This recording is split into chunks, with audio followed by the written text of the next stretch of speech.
Well, as to how the universe was started, there are many questions, and there are many stories which try to answer these questions. But they are stories to make us get some idea, some understanding of what happened, but we have to say that this is truly beyond our ability to comprehend.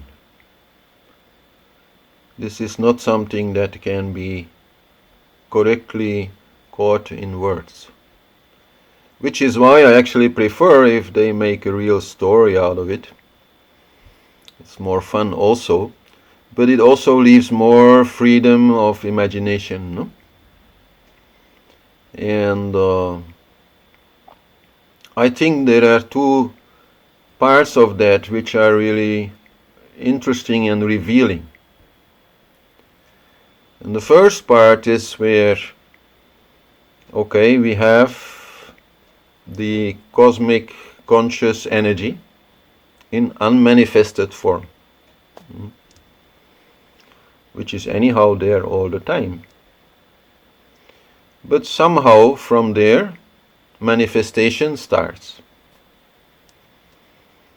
So and then the story about how that happens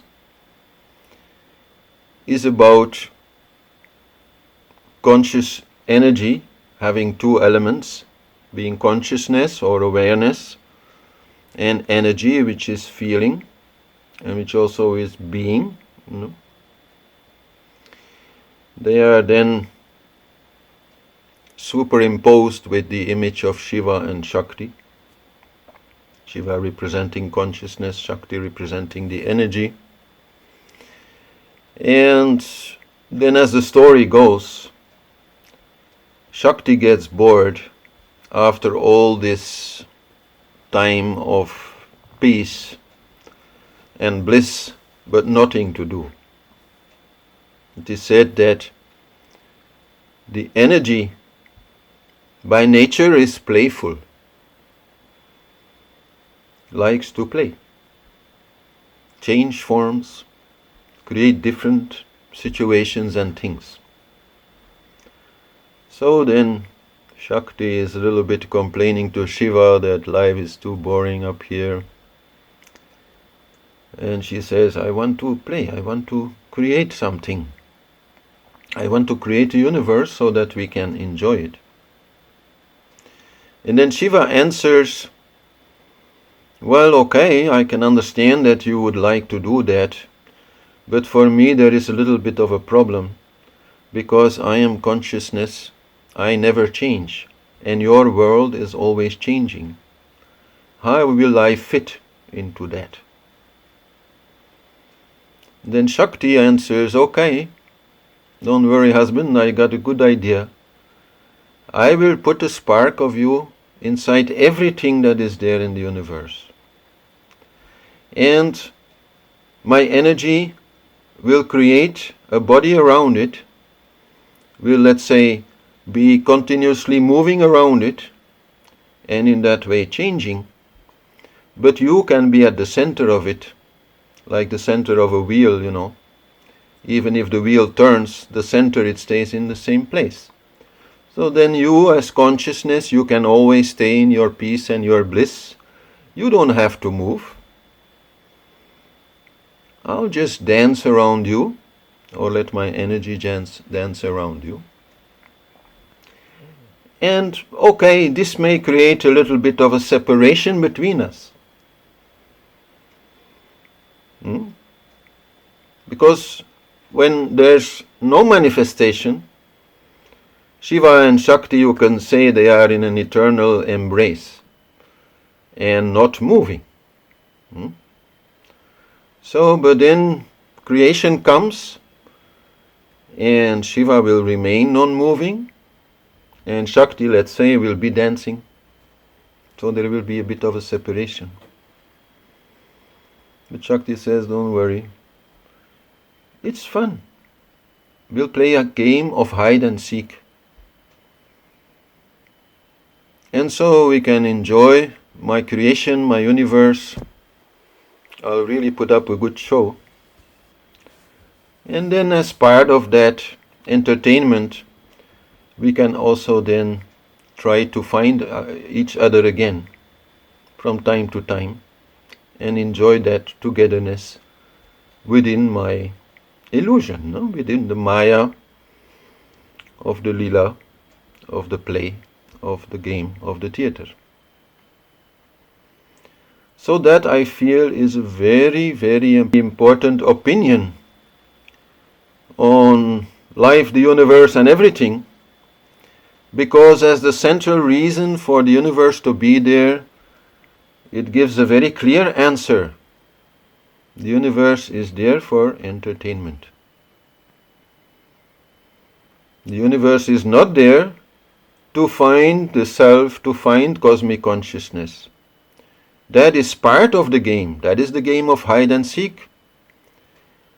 But that is not the reason why the universe is created, as so many people seem to be thinking sometimes, that we are all here to become enlightened. No, that's not actually the reason. So then I always like to compare that to a computer game, where you enter level 1, level 2, level 3 and whatever, and then maybe level 108, I don't know, is how to get out.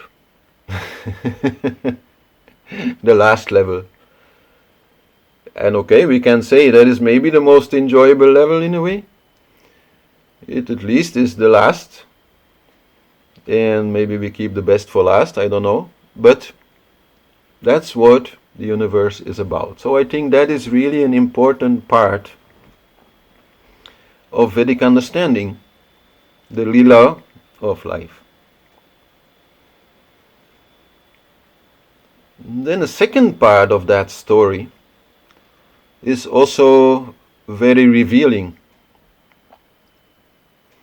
And there we have the idea or story, whichever you feel, that this is only one universe. But many universes have come before, and many universes will come afterwards. That is the story in which the universe is created by Brahma, maintained then by Vishnu, and then ultimately destroyed by Shiva. And this takes quite a while, but anyhow, at some point, the whole universe and all individual souls are destroyed. Everything brought back to the pure cosmic conscious being energy, nothingness of unmanifested form. Then they say there is the night of Brahma, until Brahma again awakes and again starts the game. So that is also very revealing and very similar as a story to the story of reincarnation. The beauty of the story of reincarnation is that we come here in this life with this body and we live, but naturally by living the body becomes older. At some point it becomes a little bit too much. Then we die, and maybe after a while we enter a new life, get a new body and a new chance at having some entertainment, whatever we want. So to see not just ourselves as being in that kind of cycle of birth and rebirth. People complain a lot about the cycle of birth and rebirth, but I feel it's just like such a great thing. They want to escape it, I don't know. But okay. But so not just on the level of the individual soul, but also on the level of the whole universe, that same principle exists. And that actually is such a beautiful answer also when we start thinking about those problems like climate change and poverty and war and all these things in the world that are wrong, and where we feel, when will it end? And I am not saying we should not try to end all these things and make this such a beautiful place, which it is, no? But not pollute it by our ignorance and greed and all these things. Fantastic. But actually, it does not matter, because at some point it will be all wiped away and we'll all start everything new. Why? For entertainment.